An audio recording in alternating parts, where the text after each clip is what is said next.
So, in 1 Corinthians 13:13, 1 Corinthians 13:13, tatlo lang ang mananatili sa kaluluwa na mababasa ng Diyos. Tatlo lang. Hindi niya mababasa ang iyong degree, hindi niya mababasa ang iyong pera, hindi niya mababasa actually ang mga bagay na tinipon mo dito pag ikaw ay umarap sa iyong manlumikha. Ang nananatili talaga itong tatlo na binabasa niya sa buhay niya, sa puso niya. Kaya natin sa 1 Corinthians 13, and now these three remains. Ito lang talaga mananatili sa kaluluwa niyo. Faith, hope, and love. But the greatest of this is love. Bakit love? Because at first, God is love. Gusto niya yung karakter niya maging karakter din natin. Ano bang bagay, ano bang karakter ng Diyos na opposite sa ginagawa niyo ngayon? It is sin. Kasalanan niya. Kaya nga tayo nilikha na kawangis niya, and that is His purpose. Gawin natin ang tao na kawangis natin ngayon. Ang kawangis mo, kawangis ng demonyo. Kawangis ng demonyo, hatred. Makasarili. Okay. Now, kapag yan ang inyong dinedevelop sa inyong buhay, you are destroying the image of God in you, and you are sinning. Kahit na kayo magpakabuti, kahit na kayo mag-alay ng inyong buhay, kahit ibigay nyo kalahati ng inyong kayamanan, pero ang inyong motibo iba, makasarili pa rin, sayang lang. Because it still destroys the image of God.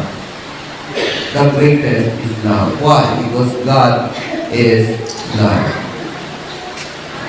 Now, in 1 John 4:16, sinabi alam niyo yun, God is love.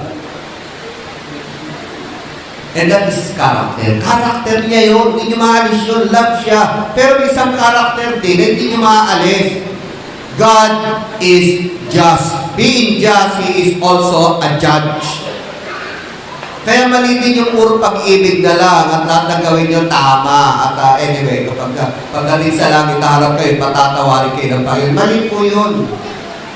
Nawala ng impyerno, mali po yun. Because isa rin sa karakter ng Diyos na hindi nyo maaalis. At from the beginning, yan na siya, ay just siya.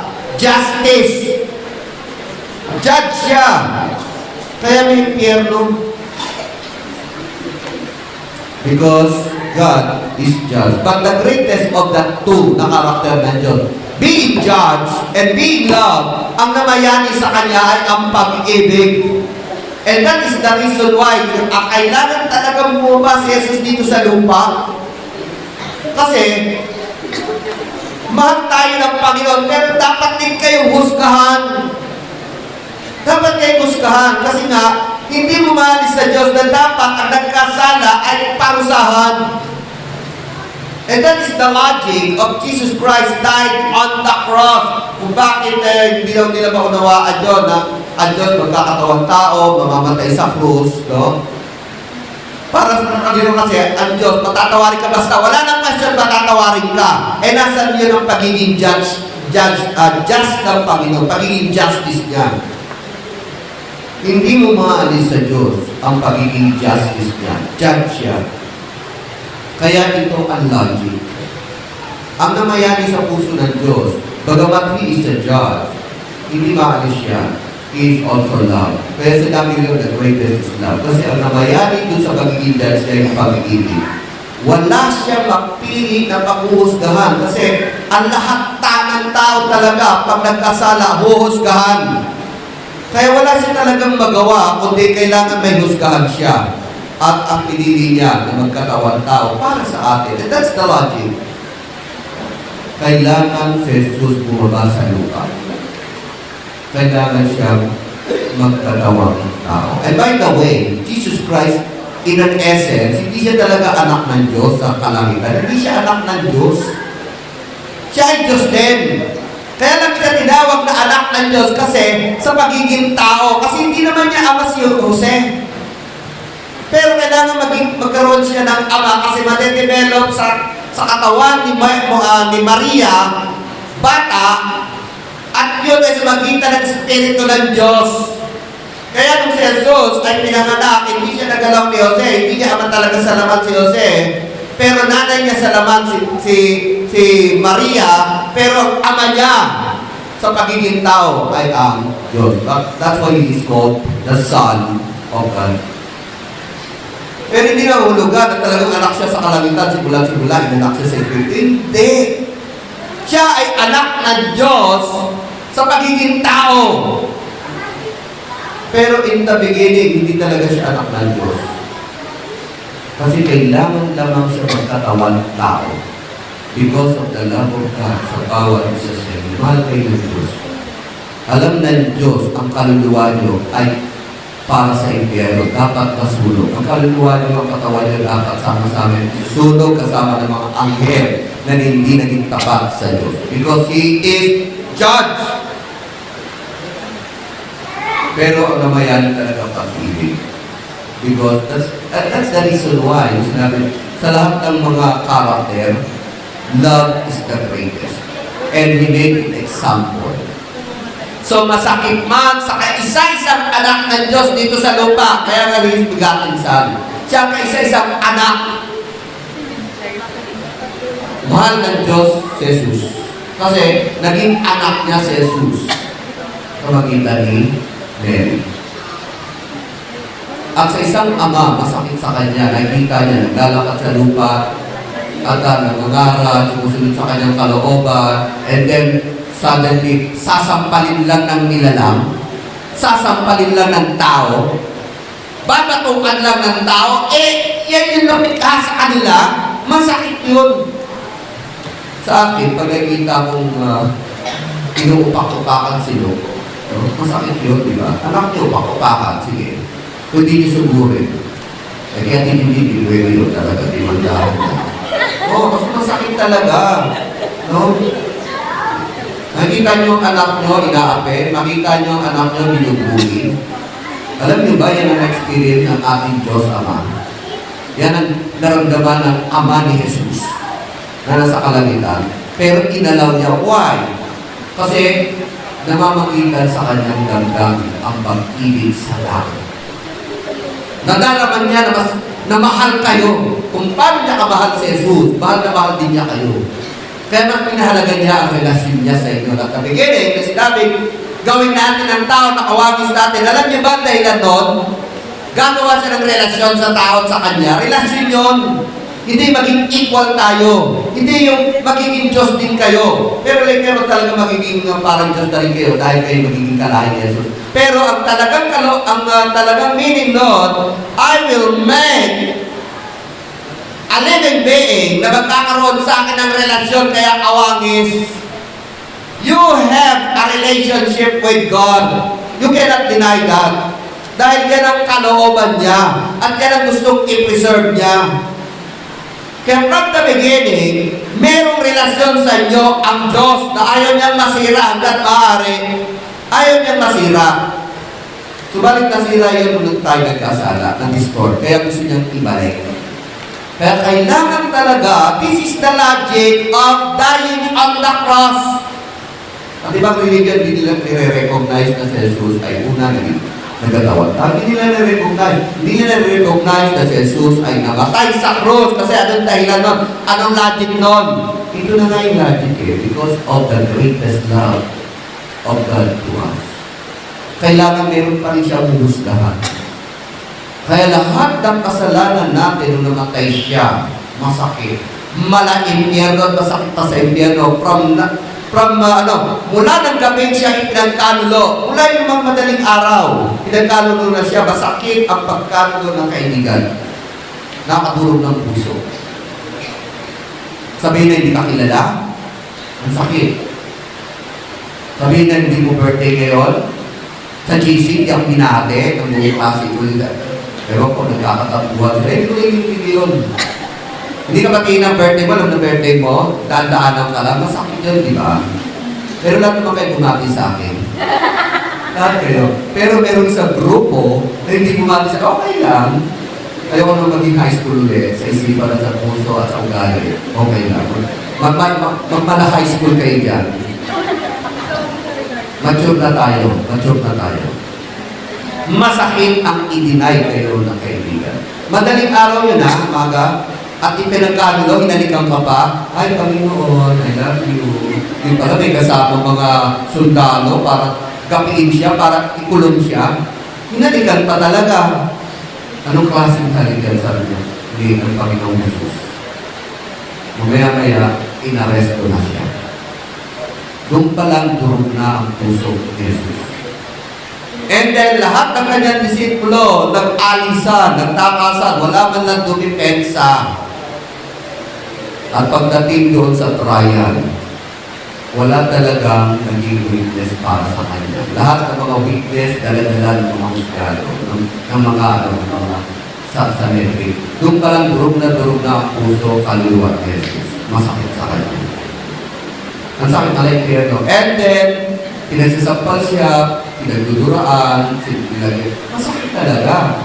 From madaling alas 2, noon, hanggang, mula gabi hanggang madaling araw, walang tulugan. Tapos magbubuhati ko pa ng mabigat na kahoy. Yung kahoy no, puro hindi plywood kahoy talaga yung puro yun, malaki. Kaya hindi na siya pinabuhat kasi hindi sila makakarating talaga sa mundo, sa hill. Pinabuhat na lang. Kasi binangina na siya, sa puyat, sa broken hearted na siya, pinagampas na siya, puro dugo ng kanyang katawan. And the last na pinakamasakit sa kanya, because the sin of the world is upon Jesus Christ. Nung siya'y sumigaw, hindi niya nadama ang presensya ng Diyos. Diyos ko, ba't niyo ako pinabayaan? Hindi siya pinabayaan ng Diyos kasi nananaig pa rin ang pag-ibig ng Diyos sa tao. Mas pinili niya ang tao kaysa iligtas si Jesus. The greatest is love. At alam din ng Diyos na mahal ni Jesus ang bawat isa. Mahal na, alam niya yun, kasi isa sila.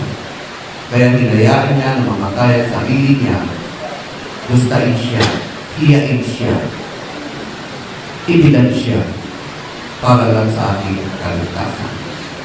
That's why it is declared the greatest of these is love. God is love. Although He is judge, ang nanaig sa Kanya, lang kaya nandun ang logic, hindi nawala ang pagiging judge ng Diyos. Nanghusga pa rin siya sa kasalanan. Hindi niya pinalagpas ang kasalanan. Talagang sinira niya at binigyan ng satisfaction ang hinihingi ng hustisya. Kailangan may mamatay sa kasalanan. Si Jesus ang namatay para sa ating kasalanan. Now, Jesus Christ, we are now in grace hanggang di siya dumarating. Pero time will come, being King. Hindi na siya talaga ang mamamagitan sa atin. Siya ay gagamitin niya na rin ang pagiging husgahan niya. Being a king, one of the characters of a king, nang huhusga sa kamalian ng tao. Kaya sa muli niyang pagbabalik, wala ng grace. This is the time of grace. Hanggat di kayo namamatay, nandiyan ang grace. Hanggat di magbabalik ang Panginoon, nandiyan pa ang grace. Hanggat di manarapture ang church, nandiyan pa ang grace. Pero pag nakita mo na ang mukhaan ng Diyos, there is no more grace. God will judge you according to your deed. According to your, ano yung ninasa mo sa daigdig. Ano yung ginawa mo sa daigdig. At sa mga Kristiyano, tatlo'y nakikita niya. Ikaw ay nabuhay sa pananampalataya sa kanyang bugtong na anak. Ikaw ay nabuhay sa pag-asa sa kabila ng iyong paghihirap. Ikaw ay puno ng pag-ibig sa Diyos at sa kapwa. And the greatest is love. At yun ang kahalaga. At yun ang ibig sabihin ng 1 Corinthians 13. Kasi nasulat yung 1 Corinthians 13. Sa 1 Corinthians 13. Ang mga Kristiyano, ang daming gusto, ang daming hinahangat, pero hindi nila alam, lahat ng hinahangat nila para sa Diyos, para sa kanilang sarili. Yung iba gusto mag-speak and tongue para kakaiba. at maging kahanga-hanga. Wow, galing. Nag-ano siya, nag-speak in tongues, salita ng mga anghel, salita ng mga ibang wika. Iba naman gusto mag-prophesy para lahat ng tao maniwala sa kanya. Prophecy ang hinihingi nila. Pero sabi ni Pablo, ito ang naisin nyo. Ito ang pakanaisin nyo. Hindi ang speak in tongues, hindi ang pagsasalita ng karunungan, hindi ang healing, hindi ang pagbibigay ng kayamanan. Ang naisin nyo ito. Naisin nyo higit sa lahat, pag-ibig. Kasi yung iba, gusto prophecy, gusto karunungan, para maging sikat, para maging maraming follower. Sa Facebook pa lang, paramihan ng follower no? Iba naman, nagre-reklamo, ba't wala naglalike sa aking mga pinopost? Gusto follower, gusto ma-recognize. Huwag yan ang hingin mo. Ang hingin mo, pag-ibig. At doon dinitil niya, ano ba ang pag-ibig? Pag-ibig po ang pakanasahin natin. So, God is love. Sinabi ko na sa inyo, between being judged and being loved, at talagang namayani sa puso ng Diyos ay being ang God of love. Pero, hindi niya pinalagpas din ang pagdajudge. That's why Jesus Christ has to die. And that is the logic. That is the essence kung bakit si Jesus nagkatawang tao namatay sa krus, na dapat laging alalahanin, na dapat lagi natin i-celebrate, na dapat natin papurihan siya kasi utang natin sa Diyos. Pangalawa yan. Unang paglikha sa atin, pangalawa, ang pag-recreate sa atin. Pagliligtas. Di-recreate tayo, di-recreate tayo. Actually, God is in the process of recreation. Unang nirecreate ang ating espiritu, patay dahil sa kasalanan. Ngayon, binubuhay niya sa magitan ng Espiritu Santo. Pangalawa, ang ugali natin distorted, naging makasarili, at ito'y namana natin kay Adan. Ngayon, binabago yan ng Word of God. Yung kalooban na niya, dapat sundin nyo. Hindi kalooban ng inyong Ama.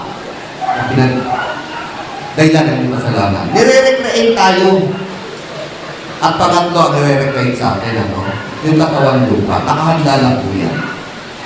Kung ano katawan ni Kristo, na siya muling nabuhay, yan ang magiging katawan mo. Kaya actually, magiging kapatid natin si Jesus, magiging equal natin si Jesus. Doon na lalabas na talagang we are in the image of God and be like God. Because Jesus Christ, kung sino si Jesus, siya magiging tulad natin in power, in character, in physical body, and in everything. Because your body is already condemned because of sin. Kaya tayo nagkakaroon ng sakit because of sin. Kaya tayo nanghihina because of sin. And the world is already condemned. It must be replaced. Kaya because of love, everything must be recreated. So, love creates and recreates. It is because of love. At ang pag-ibig ng Diyos talagang from eternity to eternity, di pa kayo nilalalang. Alam na ng Diyos na ang Diyos ay nakahanda ng ibigin kayo kasi you are image of God. And recreation. Kaya iba ang paglalang sa tao. Ito lagi sinasabi sa kasal. Iba ang paglalang sa tao, iba ang paglalang sa hayop. Ang mga hayop ay ginawa lamang sa kanyang salita, sa kapangyarihan niya. Nung sinabi niya magkaroon ng buhay na lumilipat, marami na sila according to their kinds. Magkaroon ng buhay na gumagapang, lumalangoy, marami na sila according to their kinds. Pero tayo iba. Gusto niya magpo-procreate siya magitan ng pag-ibig. Una ginawa ang tao, and then babae, kinasal sila. And that was the beginning na magpo-procreate sa bawat kasal, sa bawat pagsasama ng babae at lalaki. Alam niyo ba, bawat sanggol na lumalabas, sa balang likha ng Panginoon, dalawa silang ginagamit ng Diyos para uli lumikha ang Diyos ng panibagong buhay. Kaya ang kasal ay banal. Lagi ko sinasabi yan, it must be a holy institution. Kasi sa bawat buhay, bawat sanggol, bawat makikita yung bagong buhay na lumalabas, yung dalawang lalaki at babae, kasama ang Diyos sa paglikha doon. Nandun siya, lumilikha ng panibagong buhay. And Kaya ang pag-aasawa ay nakafound pa rin sa pag-ibig ng bawat isa. Dapat naka-establish yan sa pag-ibig. Kaya nilikha niya ang pag-ibig sa babae, sa lalaki, lalaki sa babae, kasi gagawa siya ng himala sa magitan ng kanilang pag-ibig. And that is recreation. Nagre-recreate siya ng panibagong buhay. Kaya ang bawat pag-ibig, sa mga kabataan dito, at tandaan nyo, kung kayo gagawa, mag-ibigan. The purpose is procreation. It let us make it whole. Dapat ko maging banal. Kasi ang bawat buhay na gagawin nyo sa magitan ng inyong katawan, nandun siya gumagawa na naman ng himala ng panibagong buhay. And at ang pagsasama ay nakafound sa love. Everything, every relationship is established by love. Because love builds relationship. Ang pag-ibig ay bumubuo ng magagandang relasyon. Ang unang relasyon, because God is a God of relationship. Huwag natin isipin na ang Diyos ay Diyos lamang na manlilikha, makapangyarihan, nakaupot, manghuhusga, dadaling ka sa impyerno at dadaling ka sa kalangitan. Hindi ang Diyos na ganyan. Ang Diyos ay gumagawa rin ng relasyon. And God is a God of relationship. The first relationship na ginawa ng Diyos ay ang relasyon ng tao sa kanyang sarili.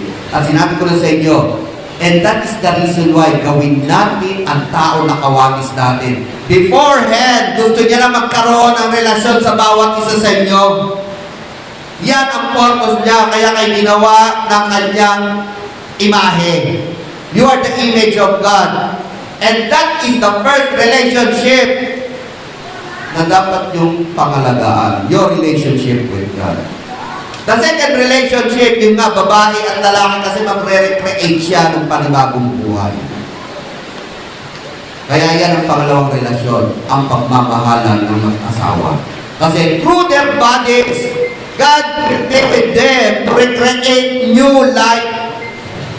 At pangatlong relasyon, the rest, puro pangatlo na yan. Humayo kayo't magpakarami. Kaya nagkaroon ng pamilya, magulang sa kapatid. Relasyon ng magulang sa anak, anak sa magulang, kapatid, pinsan, kamag-anak. Those are relationship, lahi, bansa. Because God is a God of relationship. Because God is love. And the greatest is love. Kaya, ang gusto niya, pangalagaan yung relasyon niyo sa pamilya niyo, pangalagaan yung relasyon niyo sa kapwa natin church members, because God is the element of building relationship. Ngayon, kung ang inyong damdamin, ang inyong isipan ay kabaligtaran ng pag-ibig, you are destroying the purpose of God. First, you are destroying your relationship with Him. Second, you are destroying your relationship ng kapwa-tao sa asawa sa anak. And you are becoming lahi ng diablo. Anything that is opposite to the character of God is sin. Yun ang ayaw niya. That's why God is recreating us like Jesus Christ. God is a perfect example kung paano maging tao. Jesus ang halimbawa natin. So God is love. Love creates and recreates. Love builds relationship. Kaya nga dito sa bandang huli ng 1 Corinthians 13, ang dami niyong hinahangad, ang dami niyong gusto, ang dami niyong pangarap. Gusto niyo maging sikat, gusto niyo maging mayaman, gusto niyo maging masaya dito sa lupa, which is very temporary. Kaya sabi ni Pablo, ito ang hangarin niyo, punuin kayo ng pag-ibig. Gusto kong basahin ito, no? 1 Corinthians, this is part of the Bible. Sa Tagalog natin basahin, dito ang magwawakan. Basahin natin, this is the greatest, this is the best definition of love. No? Kasi maraming definition of love. Love is a splendor.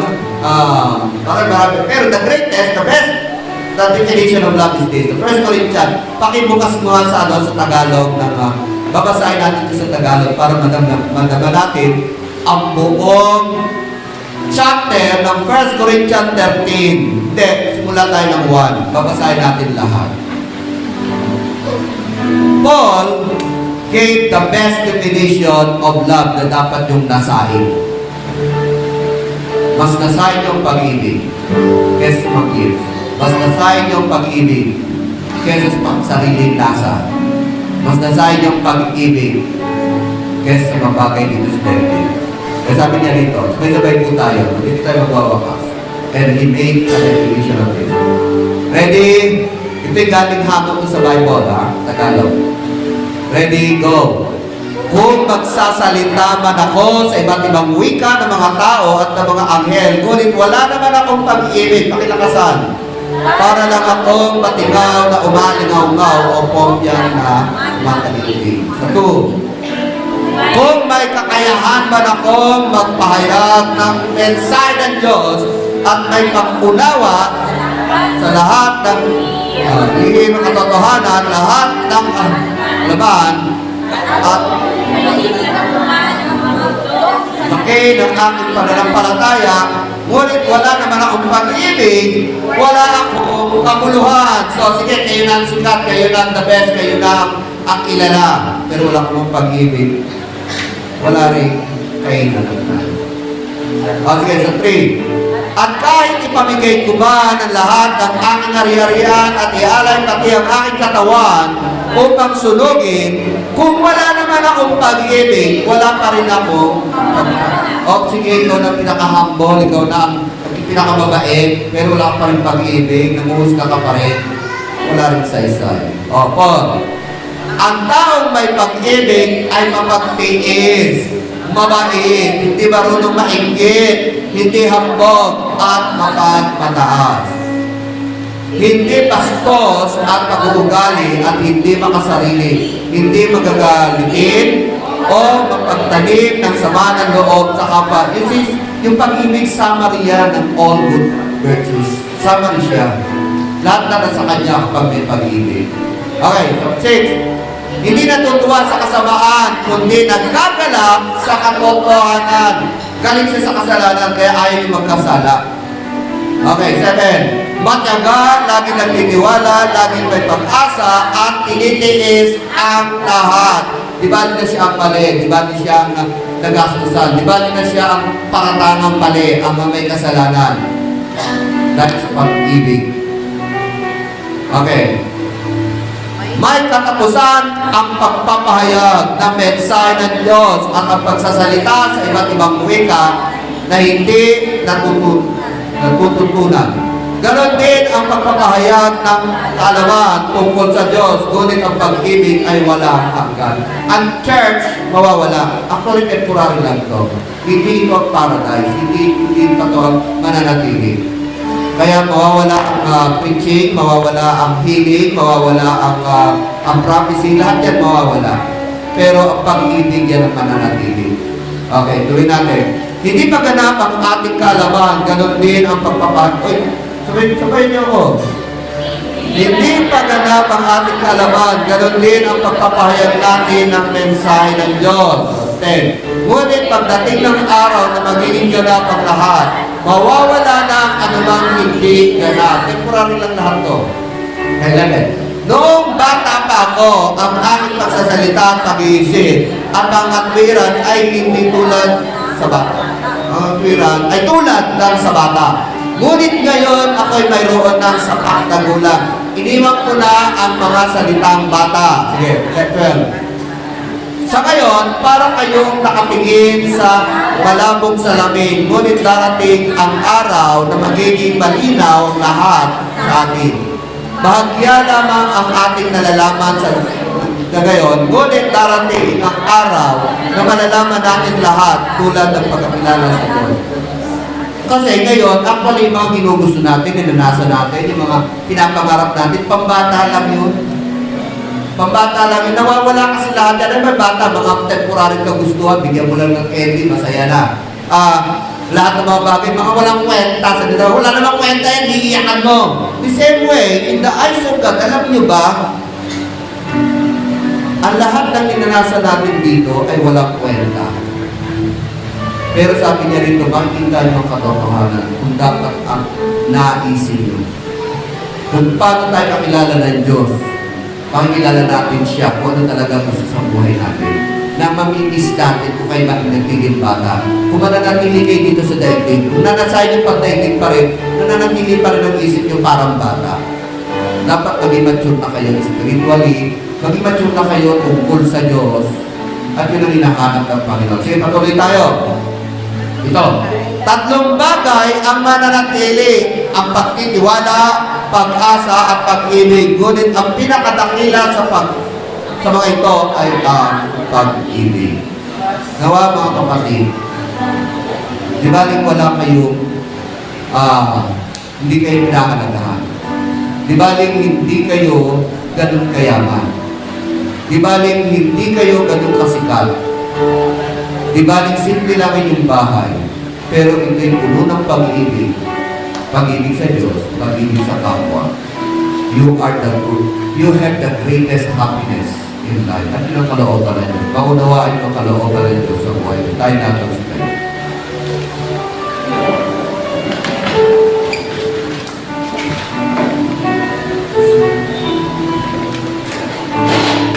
Praise God. Purihin ng Panginoon. Ang pag-ibig ng Diyos ay nananatili magpakailanman. Hindi ito nagbabago. Maaaring magbago lamang ang inyong isipan. Maaaring magbago ang sitwasyon. Maaaring magbago ang circumstansya. Pero ang pag-ibig ng Diyos at ang presensya niya, kailanman hindi ito magbabago. Manatili tayo sa mga bagay na hindi nagbabago. Sa Diyos, sa kanyang pag-ibig, at sa kanyang pagliligtas sa atin. Panginoon Diyos, patawarin niyo kami kung kami nagkakasalan ng lukulang. Kung kami nag-iisip bata pa sa inyong mata na ang lahat ng mga bagay na ito ay temporary lang. Ang aming kagandahan, ang aming pangatawan, ang mga bagay, Lord God, na pinapangarap namin dito sa daigdig, mga temporary lang yan. Ang mga aming natapos na pinag-aralan, ang aming mga kurso, subalit ang inyong kalooban sa amin, ayon sa inyong pag-ibig, ay mananatili kailanman. Ang Diyos ay hindi nagbabago sa kanyang plano at sa kanyang salita. Tapos dadaan mga mahal. Nang sinabi niya, mahal na kayo, mahal na kayo. Nang sinabi niya, gusto niya magkaroon ng relasyon sa inyo, ginawa ka sa kanyang, ayon sa kanyang image, yan ay nananatili sa inyo. Pahalagahan niya. Nang sinabi niya na ikaw ay hindi ka niya iiwan, ipapabayaan ka. Totoo yan. At saan kayo pumunta, manatili ang kanyang presensya, ang kanyang pag-ibig, at palakasin ang inyong pananampalataya, at punuin ng Diyos ng pag-ibig ay ng puso't isipan, ng kanyang pag-ibig at pag-ibig sa kapwa. Sa pangalan ni Jesus. Amen. God bless you.